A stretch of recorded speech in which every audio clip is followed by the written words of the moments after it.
رمضان کی ان راتوں میں سو مت جانا، کیونکہ یہ رات ہزار مہینوں سے بھی افضل ہوتی ہے۔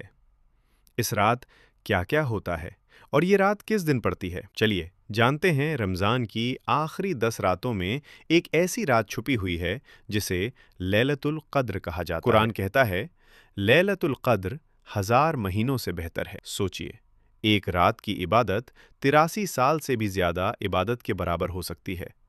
لیکن بات یہیں ختم نہیں ہوتی۔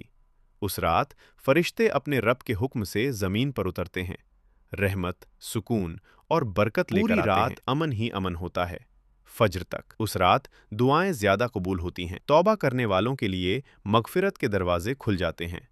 اب سوال یہ ہے، یہ رات کب آتی ہے؟